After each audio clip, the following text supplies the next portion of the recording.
Hey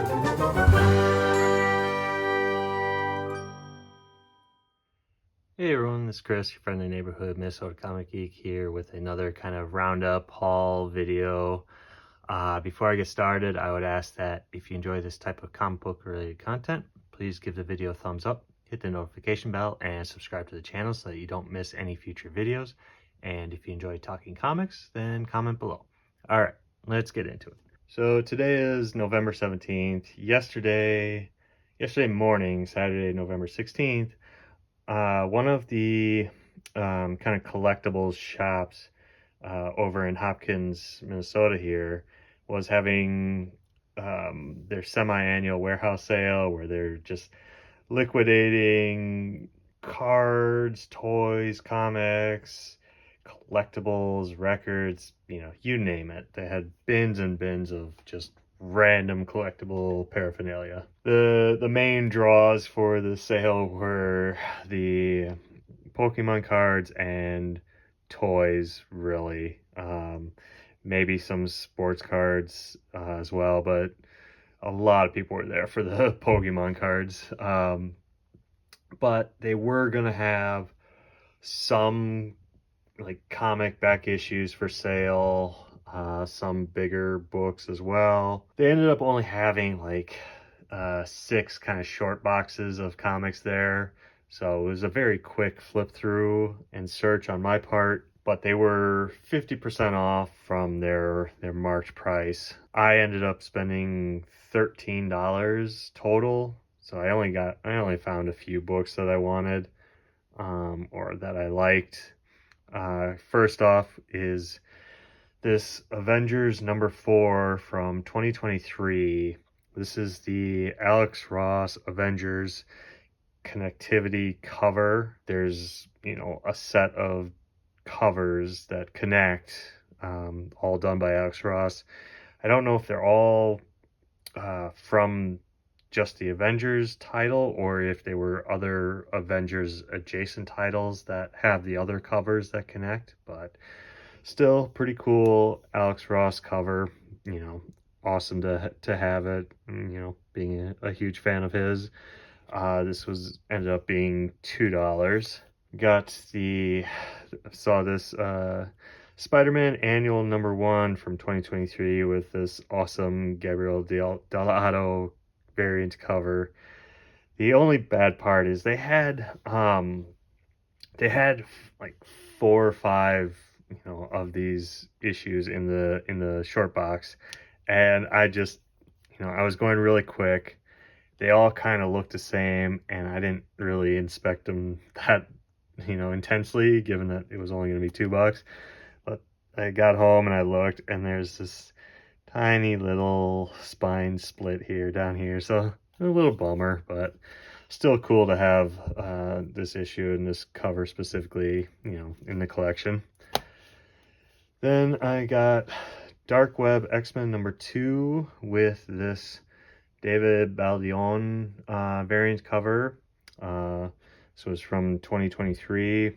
I just saw it, it was $2, and I just like the almost negative space cover aspect to it. It's not full on negative space because of the highlights on Madeline Pryor's outfit, but still I think it's a pretty cool cover.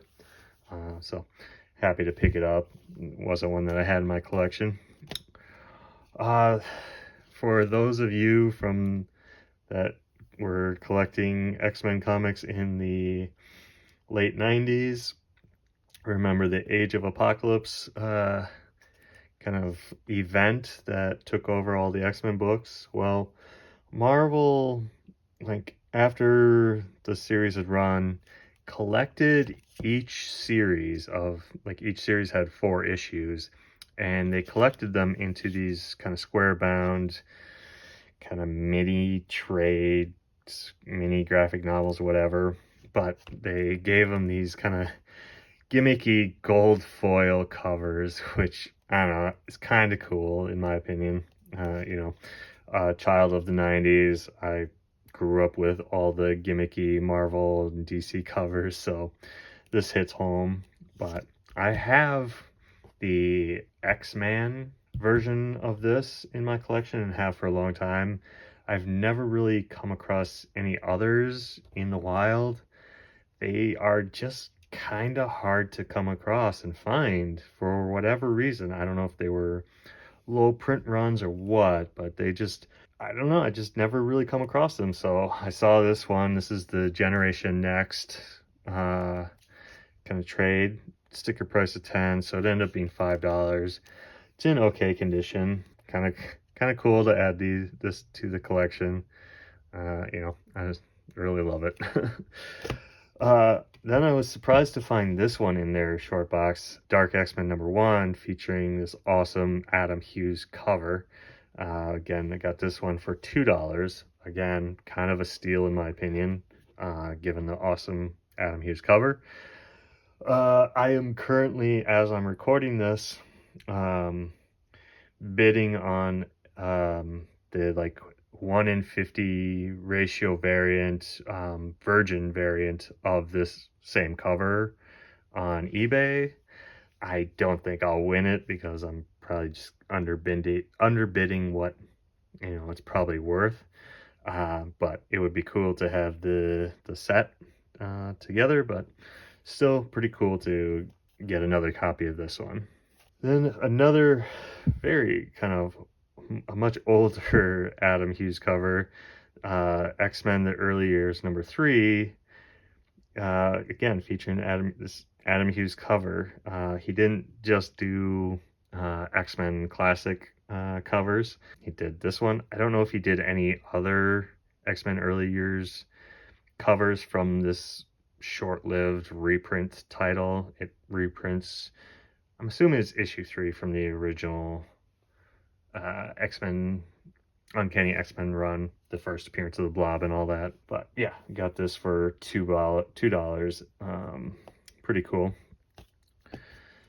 Then I was at a different shop. I think it was Most Wanted Comics. I was looking again for some Adam Hughes issues, and they have a bunch of his Wonder Woman run there. So I was just ended up finding a few that kind of fill in the missing issues of the Adam Hughes run from what I've been working on and have gotten this year so far. But I got issues 140, 155, 156, and 187. I believe these were all either $3 or $5. I'm gonna go with 5 just to be safe. Really happy to fill in some of those missing issues in the Wonder Woman Adam Hughes run, so pretty cool.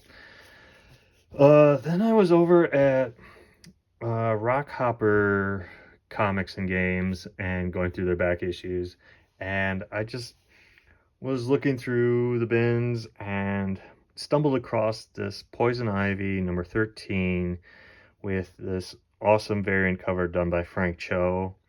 Frank Cho did, I think there's 4 Poison Ivy covers that he did that have different variants or different versions of each cover. Like they have the regular color version, I think there's a black and white version, and a virgin variant version.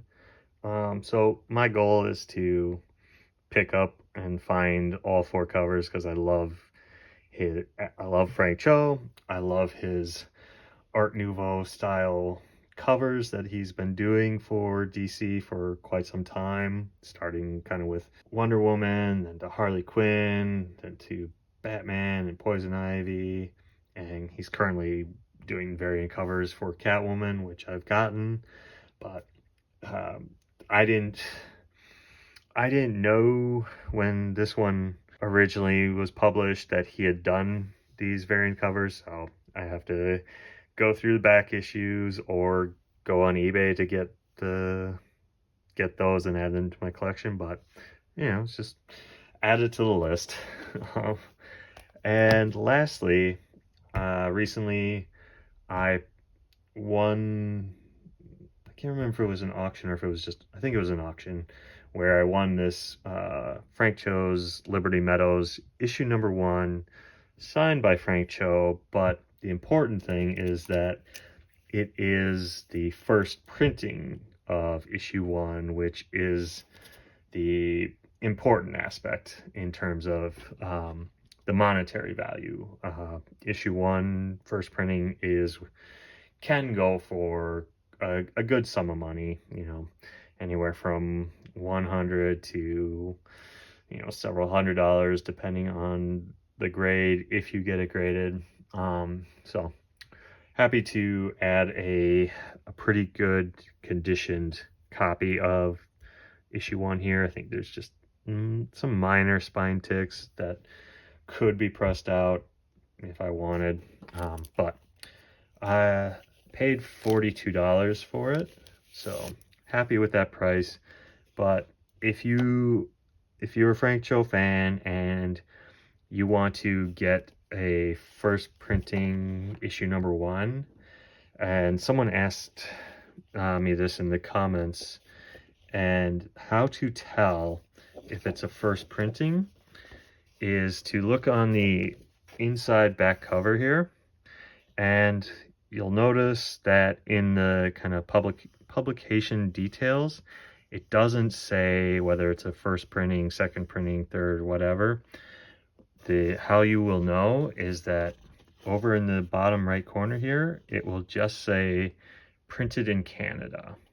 That's how you'll know it's a first printing.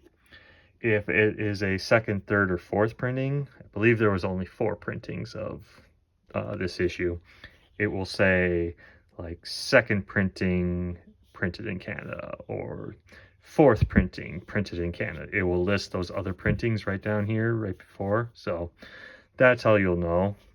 So definitely check that if you see it out in the wild at a show. Ask to look to see, to verify what printing it is on the inside, or if you have to go through eBay or some online site to buy it, definitely ask the seller to provide, the pictures of the interior to prove which printing it is. But that's how you'll know. So, yeah, those are kind of my pickups of late. What do you think? Do you have a favorite book in this little kind of rundown? Yeah, with that, I will end this video. Thanks for watching. And again, if you enjoyed this type of comic book related content, please give the video a thumbs up, hit the notification bell, and subscribe to the channel. Till next time, comment below and let's talk comics. Bye.